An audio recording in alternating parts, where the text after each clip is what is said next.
Presiden Prabowo Subianto menegaskan Indonesia akan punya mobil nasional dalam waktu 3 tahun. Ekosistem dan infrastruktur untuk mendukung industri mobil nasional ini sedang disiapkan.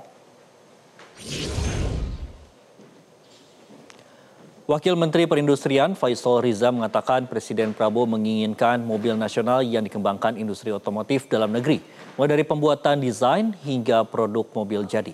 Pada tahap awal, perusahaan BUMN Pindad menjadi perusahaan pelopor untuk memproduksi mobil nasional yang saat ini dikenal dengan MAU. Pindad sebagai pelopor berbasis teknologi akan bekerjasama dengan perusahaan-perusahaan swasta untuk memproduksi mobil nasional. Sementara itu, pengamat otomotif Fitra Eri menyarankan untuk membangun ekosistem industri mobil nasional, Indonesia perlu meniru Tiongkok dengan mendorong sejumlah perusahaan BUMN dan swasta untuk sama-sama memproduksi mobil nasional. Menurut Fitra Eri, mobil nasional yang diproduksi nanti akan bersaing sesuai mekanisme pasar.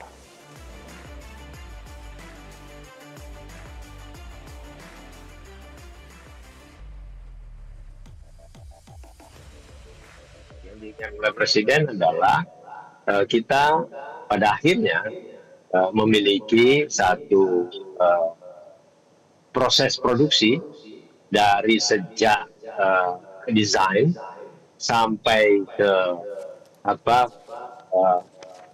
finish product itu dilakukan, disiapkan oleh perusahaan yang di bawah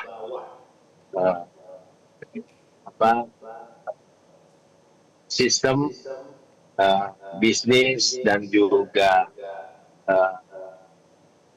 keuangan yang dikelola oleh baik pemerintah maupun swasta kita. Mobil nasional itu ada proteksinya di dalam negeri sehingga bisa laku di dalam negeri seperti yang dilakukan Malaysia dengan Proton dan Pero 2, kemudian Vietnam dengan VinFast-nya.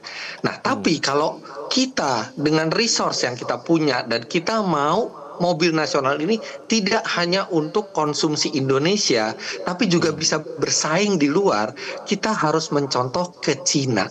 Di mana di Cina itu membuat mobil bukan hanya dari satu perusahaan milik pemerintah, tapi pemerintah membuat regulasi yang memacu usaha-usaha kecil, berbagai usaha itu bisa membuat mobil mereka sendiri, bahkan sampai suatu saat di Cina itu sampai ada 100 merek yang membuat mobil dan biarkan pasar yang memilih. Akhirnya karena seleksi alam sebagian besar bangkrut. Jelajahi cara baru mendapatkan informasi. Download Metro TV Extend sekarang.